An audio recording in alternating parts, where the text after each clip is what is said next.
भारतीय अर्थव्यवस्था हा विषय आपला शिकवणं चालू आहे. MPSCच्या ब क वर्गाच्या पूर्व आणि मेन्सच्या परीक्षेच्या दृष्टीने अतिशय महत्त्वाचा असणारा हा विषय आहे.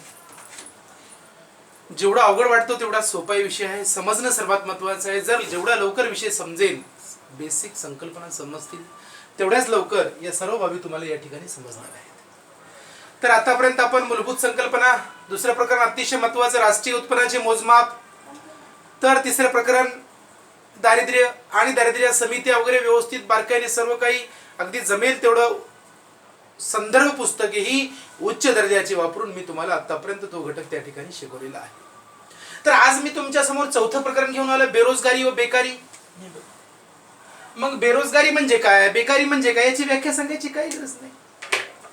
ज्याची काम करण्याची क्षमता आहे, ज्याची काम करण्याची इच्छा आहे, तयारी आहे आणि त्याला काम न मिळणे म्हणजे बेरोजगार. आणि विशेषतः बेरोजगाराच्या वयाच्या बाबतीत जर सांगितलं तर 15 वर्षाच्या वर. किती वर्षाच्या वर? 15 वर्षाच्या वरची व्यक्ती.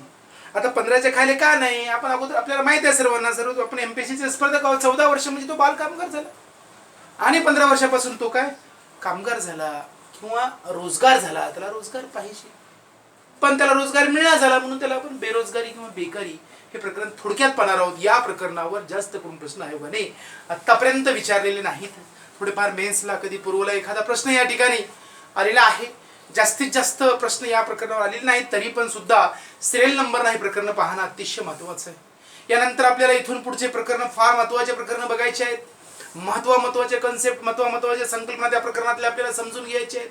मग या ठिकाणी बघा, उच्च किंवा निम्न, उच्च किंवा निम्न म्हणजे उच्च असू द्या किंवा निम्न म्हणजे कमी दर्जाचा, अशा कोणत्याही स्तरातील आर्थिक क्रियामध्ये, कोणत्या क्रियामध्ये? आर्थिक क्रिया म्हणजे आर्थिक क्रिया ज्यापासून पैसा मिळते. काय वेगळं आहे? फक्त बघा, गुंतलेल्या व त्याद्वारे राष्ट्रीय कशामध्ये, त्याद्वारे राष्ट्रीय उत्पन्नात भर घालणाऱ्या, राष्ट्रीय उत्पन्नामध्ये काय घालणाऱ्या, भर घालणाऱ्या सर्व व्यक्तींना कामगार, वर्कर असे म्हणतात. काय वेगळं? चला, एवढी व्याख्या एवढी सोपी आहे, काय अवघड नाही. बघा, भारतात रोजगार व बेरोजगाराच्या संबंधित आकडेवारी तयार करताना केवळ 15 वर्षापेक्षा अधिक, किती वर्षापेक्षा? 15 वर्षापेक्षा अधिक वयाच्या लोकसंख्येचाच विचार केला जातो. यात 15+ लोकसंख्येचे विभाजन बघा, ही काय श्रमशक्ती व श्रमशक्तीच्या बाहेरील व्यक्ती यामध्ये येतात. बाकी काहीच नाही, हे लक्षात ठेवा. थोडंसं काही संकल्पना आहेत, 2-3 तुमच्या समोर लिहितो, जास्त लिहिण्याची काही गरज नाही. थोडक्यात लक्षात ठेवा. बघा, श्रमशक्ती कोणाला म्हणायचं? श्रमशक्ती म्हणजे काय, बरोबर काय होते? काही नाही, याच्यातच सर्व आहे. इथं श्रमशक्ती बरोबर कोण? एक कामगार. कोण? कामगार प्लस कोण असताना सांगा? बेरोजगार. बेरोजगार श्रमशक्ती. एक संकल्पना लक्षात ठेवा बस, बाकी काही गरज नाही, जास्त पाच बसण्याची गरज नाही. बघा, आता तुम्हाला जर विचारलं की श्रमशक्तीच्या बाहेरील खालीलपैकी व्यक्ती कोणत्या, असा एखाद्या साहेबांनी प्रश्न विचारला तर कोण असणार आहे? श्रमशक्तीच्या बाहेर असणारे कोण आहेत? यामध्ये विद्यार्थी आहेत, घरातील काम करणारी गृहिणी आहे आपली, पेन्शनर्स आहेत, है ना, पेन्शनर्स आहेत ज्यांनी पूर्ण सेवा दिली आणि त्यांना पेन्शन मिळाले, भिकारी आहेत. हे काय आहेत? या ठिकाणी बघा की श्रमशक्तीच्या बाहेरील आहेत. कुठं आहेत ते? श्रमशक्तीच्या बाहेरचे आहेत. कोण कोण? विद्यार्थी, गृहिणी, पेन्शनर्स आणि भिकारी, असं एखाद्या वेळेस पर्यायामध्ये विचारले जाऊ शकते. हे लक्षात ठेवा. म्हणून थोडंसं या बाबी इथं माहीत राहणं गरजेचं आहे. श्रमशक्ती, सहभाग, आता हे काही गरजेचं नाही. पण कार्यशक्ती कोणाला म्हणायचं? थोडंसं लक्षात ठेवा. काही गरज नाही, आयोग विचारत नाही. विचारलं तरी तुम्हाला एखाद्या वेळेस विधानामध्ये बघा, कार्यशक्ती कोणाला म्हणायचं? श्रमशक्ती मायनस बेरोजगारी. श्रमशक्ती मायनस बेरोजगारी.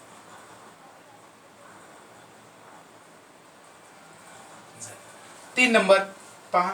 3 नंबर बेरोजगारी दर. बेरोजगारी दर कसा काढायचा? बेरोजगारी दर माहीत राहावं म्हणून लिहून द्यावं सर्व. काढताना बेरोजगार, कोण? बेरोजगार, ज्यांना रोजगार नाहीये, भागिले बघा श्रमशक्ती, श्रमशक्ती कंस बंद करू, गुणिले 1000.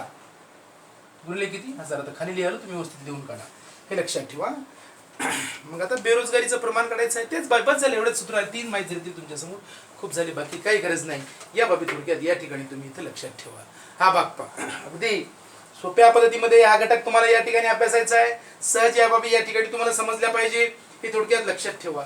या प्रकारे श्रमशक्ती बरोबर कामगार प्लस बेरोजगार, कार्यशक्ती बरोबर श्रमशक्ती मायनस बेरोजगारी, तर बेरोजगारी दर बरोबर बेरोजगारी भागिले श्रमशक्ती गुणिले 1000.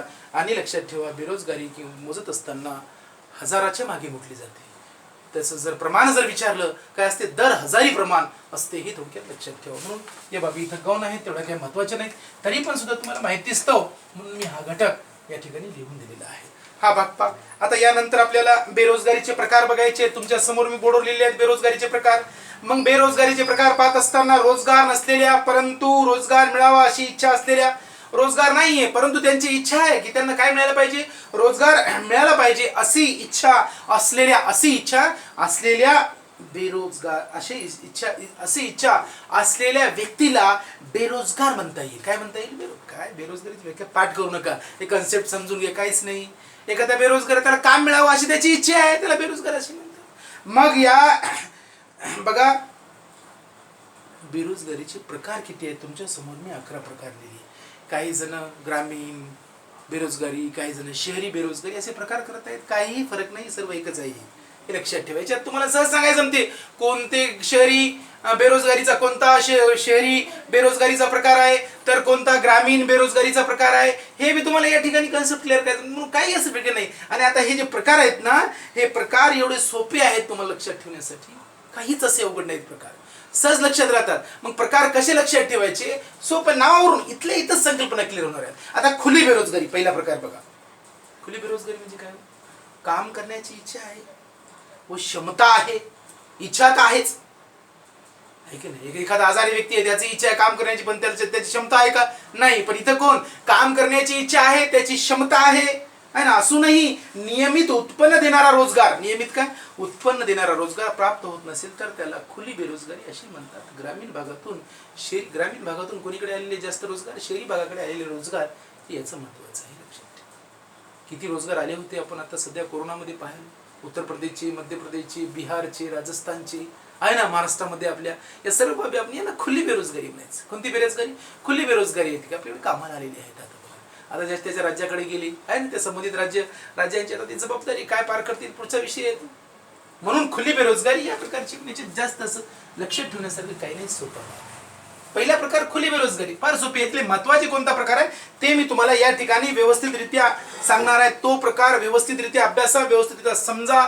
अतिशय महत्वाचा कन्सेप्ट आहे, तो कन्सेप्ट तुमचा क्लिअर झाला पाहिजे. नाव आहे काय लक्षात ठेवा. आता या ठिकाणी बघा हंगामी बेरोजगारी. आता हंगामी काय शिकवायची गरज आहे का, आहे की नाही. हंगामी बेरोजगारी म्हणजे काहीच हंगामध्ये ती कामकाज चालते आणि नंतर काम लागत नाही, आहे ना. म्हणजे 3 ऋतूमधून एका ऋतूमध्ये काम चालते, 2 ऋतूमध्ये काय बसून खावं लागते, त्याला हंगामी बेरोजगारी म्हणजे. याचे उदाहरण द्यायची काही गरज आहे का. हंगामात काम मिळणे, जसं पर्यटन क्षेत्र असेल, आहे ना, हा भाग पा. उलन कापडाचे कारखाने असतील, किंवा सांगायचं झालं तर आईस्क्रीम, सर्वात सोपं उदाहरण आईस्क्रीमचे कारखाने आहेत. 3 महिने चालतात, 3च महिने चालतात, 4 महिने बी नाही, ठीक आहे चला 4 महिने धरू आपण. 4 महिने चालतात, नंतर बिचारे बेरोजगार होतात, याला हंगामी बेरोजगारी म्हणतात, आहे ना. हा भाग पा 2 नंबर झाला. त्यानंतर अदृश्य किंवा प्रच्छन्न बेरोजगारी, हा प्रकार थोडा महत्वाचा आहे, हे लक्षात ठेवा. मी जे महत्वाचे आहे तिथे स्टार लिहिलो, IMP बघा, ते लक्षात ठेवायचं आहे. अदृश्य किंवा प्रच्छन्न, इथंच याची व्याख्या आहे. अदृश्य किंवा प्रच्छन्न बेरोजगारी, जेवढे व्यक्ती काम करू शकतात त्यापेक्षा जास्त व्यक्ती त्या कामात गुंतलेले असतात, त्यास अदृश्य प्रच्छन्न बेरोजगारी अशी म्हणतात. उदाहरणामध्ये असं गृहीत करा, अ नावाचा एक व्यक्ती आहे, त्याच्याकडे 2 एकर जमीन आहे. त्या 2 एकर जमिनीमध्ये मुळात बघितलं 2च व्यक्तीचं काम आहे, परंतु त्या 2 एकर मध्ये त्याच्या कुटुंबातले कमीत कमी 10 व्यक्ती काम करत आहेत. पण मुळात त्या 2 एकर साठी किती जणांची गरज आहे, दोघांचीच. मग बाकीचे राहिले किती, 8 जण. त्यांना आज काय म्हणायचं, अदृश्य प्रच्छन्न बेरोजगारी. पर्यायच नाही, त्याच्या तिथंच त्यांना काम करावं लागतं. हे थोडक्यात या ठिकाणी लक्षात ठेवा. हा भाग पहा. म्हणून एक उदाहरण या ठिकाणी महत्वाचं आहे. याची किंमत, यांची सीमांत उत्पादकता,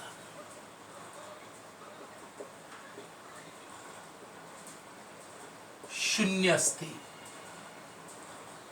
ही लक्ष द्या.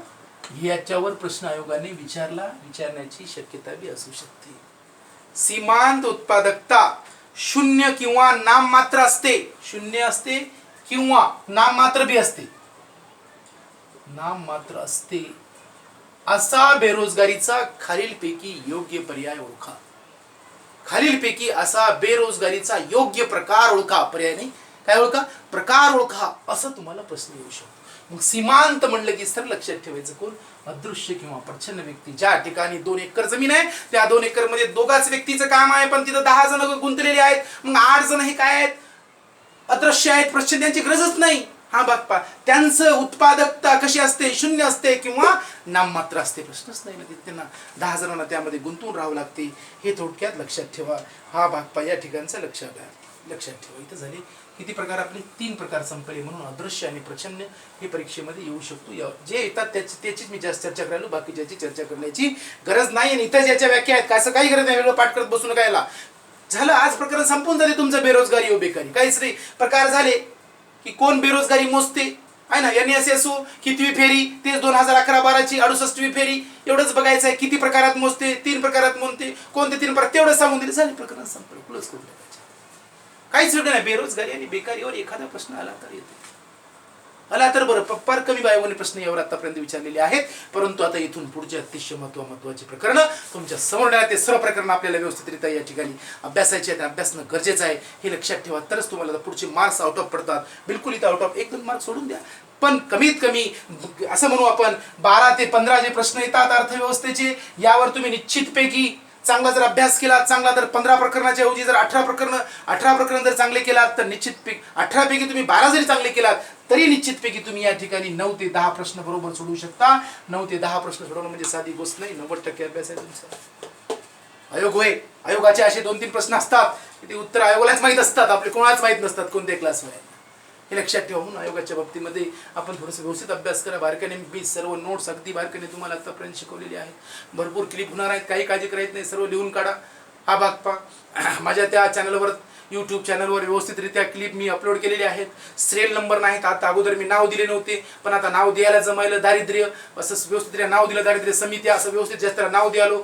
तुमच्या पद्धतीने तुम्ही त्याला कसा अभ्यास करायचा तुम्ही ठरवा. घरी जास्तीत जास्त वेळ द्या. हे सर्वात महत्त्वाचं. या प्रकारे आपण आतापर्यंत अदृश्य प्रच्छन्न बेरोजगारी, तिसरा प्रकार, दुसरा प्रकार हंगामी, तिसरा प्रकार खुली बेरोजगारी. आता चौथा प्रकार बघा काय? कमी प्रतीची बेरोजगारी. काय अवघड आहे सांगा बरं याच्यामध्ये? कमी प्रतीची बेरोजगारी म्हणजे काय? एखाद्या व्यक्तीला आपल्या क्षमतेपेक्षा कमी प्रतीचा रोजगार. आता एखाद्या व्यक्तीची क्षमता आहे जास्त. उदाहरणामध्ये असं गृहीत धरा की एक व्यक्ती आहे, त्याने इंजिनिअरिंग केला. आता समाधान कशावर आहे? क्लर्कवर आहे, चपराशीवर आहे. एवढंच कशाला? काही MA केलेले विद्यार्थी आज कोतवाल पदावर मानधन 5,000 रुपये मिळते, समाधानी आहेत. त्याला कोणती बेरोजगारी म्हणायचं? कमी प्रतीची बेरोजगारी म्हणायचं. काय म्हणायचं? कमी प्रतीची बेरोजगारी. MA झालेले विद्यार्थी माझ्या क्लासमधले विद्यार्थी आहेत की जे क्लासला आहेत होते माझ्याकडे, ते आता कोतवाल पदावर कार्यरत आहेत. हे लक्षात ठेवा. याला म्हणायचं कमी प्रतीची बेरोजगारी. त्यांची ती त्या ठिकाणी प्रत नाही आहे तेवढी रोजगार मिळायचं. 5,000 मानधनावर राहायचं. ते प्राध्यापक वर्ग आज कोतवाल पदावर या ठिकाणी कार्यरत आहे. हे थोडक्यात लक्षात ठेवा. या प्रकारचं कमी प्रतीत काय हे लक्षात ठेवण्याची काही गरज नाही जास्त. इथंच याची व्याख्या आहे. त्यानंतर बघा 6 नंबर सुशिक्षित बेरोजगारी आहे ना. कशाची? सुशिक्षित बेरोजगारी. हे का सांगायची गरज आहे का बाबा? सर्वजण आपण MPSC याच्यामधून प्रभावित होत आहोत. याच मार्गातून जात आहोत आहे ना. सुशिक्षित लोक कमी प्रतीच्या काय म्हणू आपण कमी प्रतीच्या किंवा खुल्या बेरोजगारीला बळी पडतात. कमी प्रतीच्या किंवा या खुल्या बेरोजगारीला बळी पडतात सुशिक्षित लोक. सुशिक्षितांची बेरोजगारी कमी आहे का बघा बरं. एक नुसतं MPSCनं काय म्हणू आपण त्याला जागा काढल्या, फॉर्म भरायचे म्हणलं की कमीत कमी 1.5 लाखाच्या वर फॉर्म भरले बघा. हे सुशिक्षितांची बेरोजगारी आहे. कोणाच्या बाबतीत जास्त नाही. त्यानंतर बघा चक्री बेरोजगारी. कोणती बेरोजगारी? हे लक्षात ठेवा. चक्री बेरोजगारी महत्वाचं आहे. चक्री बेरोजगारी महत्वाची आहे. हे बघा चक्री म्हणजे काय? विशिष्ट काळापुरती राहते, नंतर ती आणखीन हा भाग पण आणखीन रोजगार लागतो. आणखीन काही कळा नाही. म्हणजे सांगायचा अर्थ असा की विकसित भांडवलशाही ही चक्री आहे. हे याच्यावर प्रश्न येऊ शकतो. कुठं? विकसित भांडवलशाही देशामध्ये चक्री बेरोजगारी. विकसित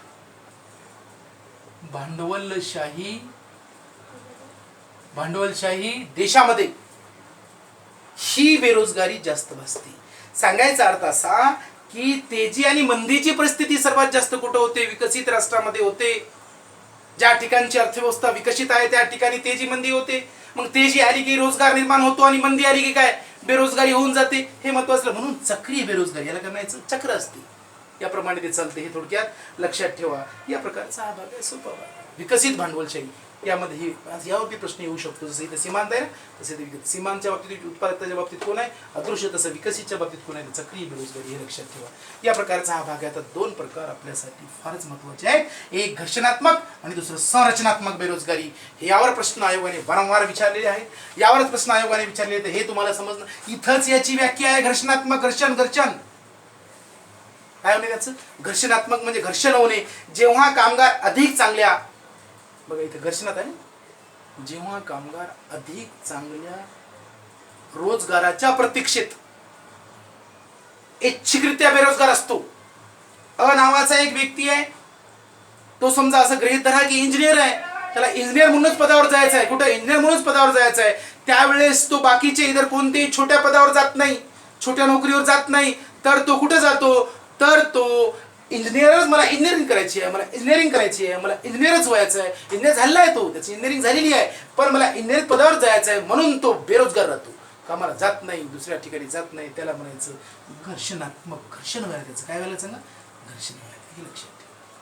एवढं सोपं आहे घर्षणात्मक. जेव्हा कामगार अधिक चांगल्या रोजगाराच्या प्रतीक्षेत ऐच्छिकरित्या बेरोजगार असतो तेव्हा त्यास आपल्या स्वतःच्या मनाने नाही म्हणतो मी इंजिनियर आहे, मी इंजिनिअरिंगच करणार, मी काय इंजिनियर आहे, अभियंता आहे, तेच काम करणार, बाकीच्या कामावर जाणार नाही, म्हणून तो बेरोजगार राहतो.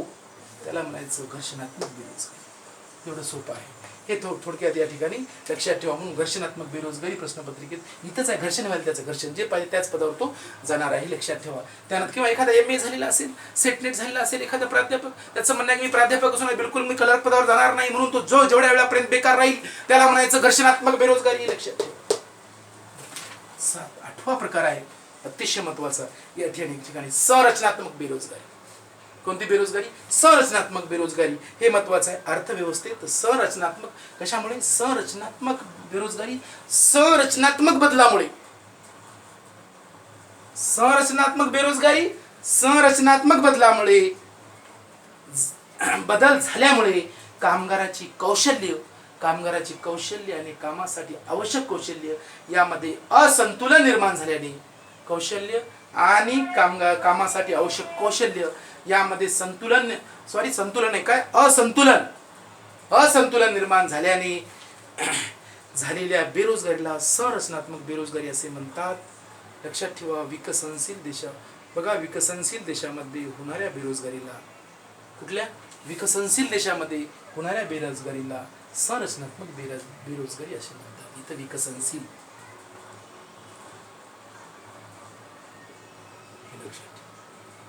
हे आपल्या देशामध्ये चालते या प्रकारची.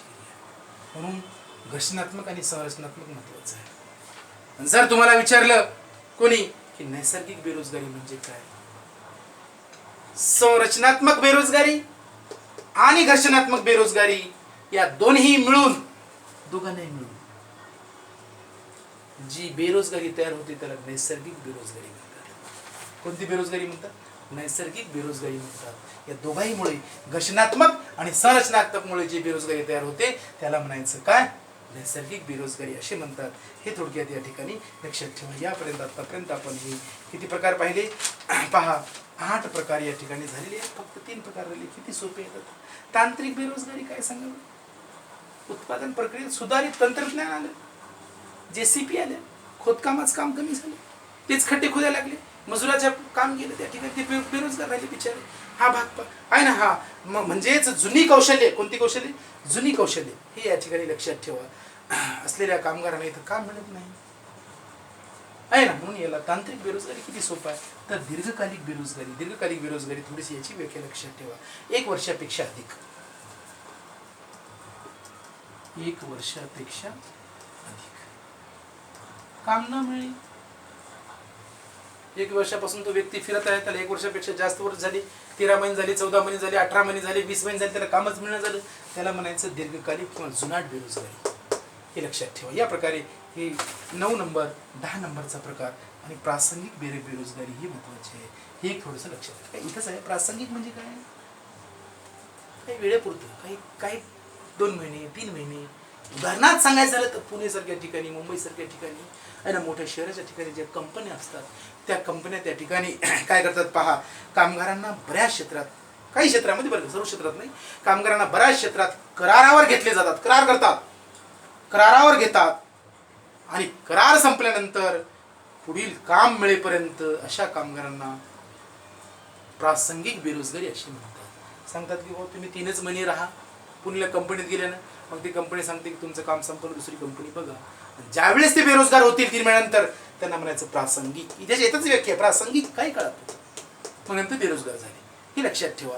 या प्रकारच्या क्रिया, या प्रकारे हे आपण आतापर्यंत काय पाहिलेलं आहे, बेरोजगारीचे प्रकार या ठिकाणी बघितलेले आहेत. हे थोडक्यात लक्षात ठेवा. एवढे सोपे बेरोजगारीचे प्रकार आहेत. बरेच जण बेरोजगारीचे प्रकार म्हणले की या ठिकाणी कन्फ्युजन होतात. हा भाग पहा. म्हणून बेरोजगारीचे प्रकार मी तुमच्या समोर ठेवले. यातला महत्त्वाचा प्रकार अतिशय महत्त्वाचा आहे अदृश्य आणि प्रच्छन्न बेरोजगारी. त्यानंतर बघा चक्रीय बेरोजगारी लक्षात ठेवा विकसित मध्ये. तर विकसनशील मध्ये कोणती, संरचनात्मक बेरोजगारी लक्षात ठेवा. घर्षणात्मक बेरोजगारी पाठ करून टाका. आणि घर्षण इथंच व्याख्या आहे, घर्षण व्हायला घर्षण. हा भाग पहा. संरचनात्मक बेरोजगारी एक महत्त्वाची आहे आणि थोडंसं प्रासंगिक, बाकी काही नाही. बाकी दीर्घकालीन म्हणजे लक्षात ठेवा 1 वर्षापेक्षा जास्त काम 13 महिने 14 महिने 15 महिने असं त्याला लक्षात ठेवा. या प्रकारे बेरोजगारीची सर्व प्रकार मी तुमच्यासमोर मांडले. आता याला तुम्ही ग्रामीण आणि शहरी असं विभागणी करू शकता, काहीच वेगळं नाही आहे यात. काय असं वेगळं तुम्हाला विचारणार नाही. तर ठीक आहे, ज्या प्रकारे आपण काय बेरोजगारी आणि बेरोजगारीचे प्रकार या ठिकाणी पाहिलेले आहेत. छोटंसं प्रकरण आहे, काही असं अवघड असं प्रकरण नाही, हे थोडक्यात लक्षात ठेवा. हा भाग पहा. आता त्यानंतर आपल्याला बघायचं आहे बघा भारतात बेरोजगारीचे मोजमाप. बेरोजगारीची मोजमाप कोण करते हे पाहायचं आहे. काय स्रोत आहे नेमका, स्रोत मार्ग कोणता मार्ग आहे, कोण या ठिकाणी त्याचं मोजमाप करतात. बघा भारतात बेरोजगारी विषयक आकड्याचे 3 प्रमुख स्रोत, 3 मार्ग आहेत. किती मार्ग आहेत? 3 स्रोत. स्रोत मीन्स मार्ग, हे सांगायची काही गरज नाही. स्रोत 3 मार्गाच्या आधारे मोजली जाते. त्यामध्ये पहिला आहे नंबर 1 बघा दशवार्षिक जनगणनेचा अहवाल. दशवार्षिक जनगणनेचा अहवाल जो दर 10 वर्षाला 2011 2021 माहिती आहे तुम्हाला सांगायची 15वी जनगणना सुरुवातीपासून तर स्वातंत्र्यानंतर किती 7वी जनगणना सुरुवात केली लॉर्ड मेयो साहेबांनी 1872 आहे ना. हे काय सांगायची गरज नाही.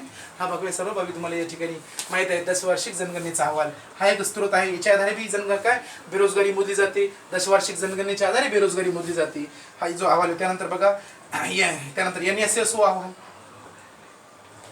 NSSO अहवाल काय सांगायची गरज नाही तुम्हाला. आणि NSSO बाबतीत काय माहिती सांगायची गरज आहे का सांगा. NSSO नॅशनल सॅम्पल सर्वे, राष्ट्रीय नमुना सर्वेक्षण कार्यालय सांगायची गरज आहे का. कशाचं सर्वेक्षण करते, त्यांच्याकडे किती बाबी, 4 बाबी आहेत. ते काय आता वारंवार तेच सांगायचं बसायचं का. हा बघ पाहिजे बाबी तुम्हाला या ठिकाणी माहिती झालेली आहेत. मग NSSO अहवाल. त्यानंतर 3 नंबर रोजगार व प्रशिक्षण.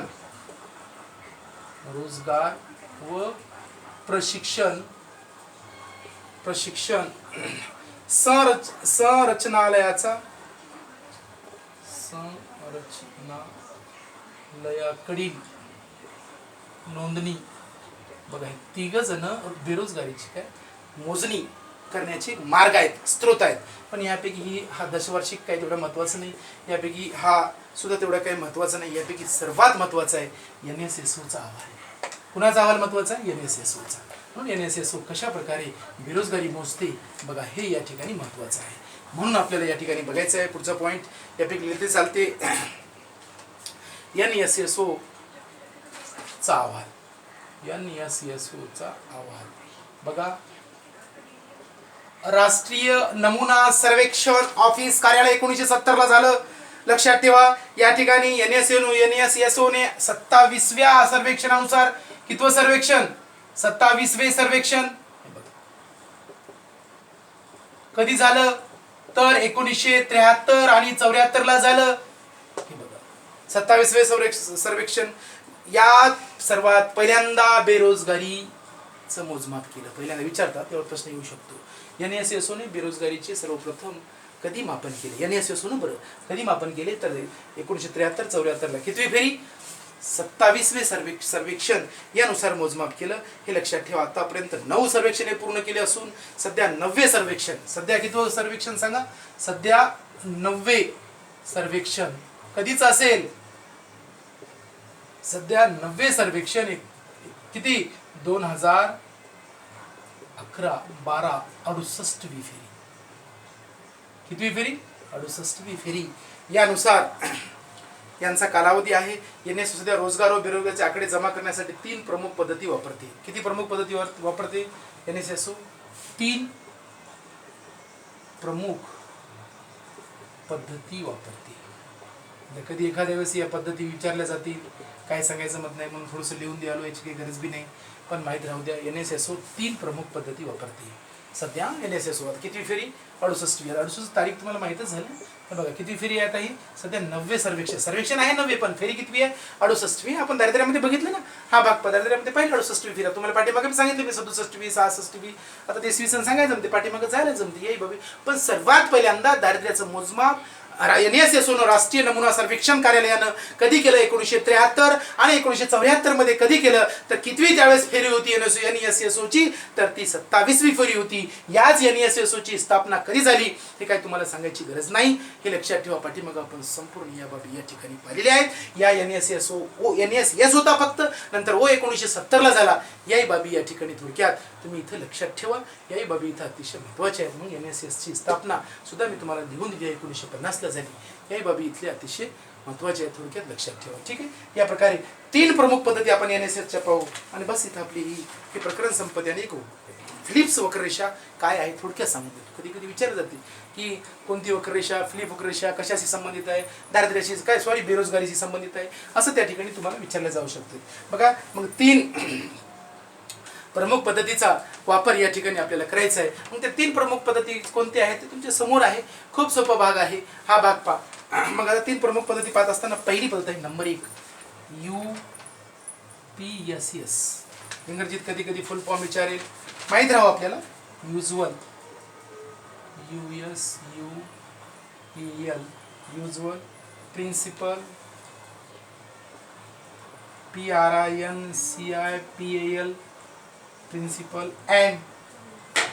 Principal and subsidiary SUB SI DIARY subsidiary status STATUS status. हे झालं पहिलं. याचा अर्थ असा होतो बघा, याच्यात 365 दिवसाचा टायमिंग येतो. किती? 365. 365 ला 65 दिवस मजुरी मिळत नाही. याच्यात मला वाटतं 183 दिवस काहीतरी आहेत. हा भाग पाहिजे लक्षात ठेवा. त्याला नित्य प्रमुख व दुय्यम दर्जा, मराठीत काय म्हणतात त्याला?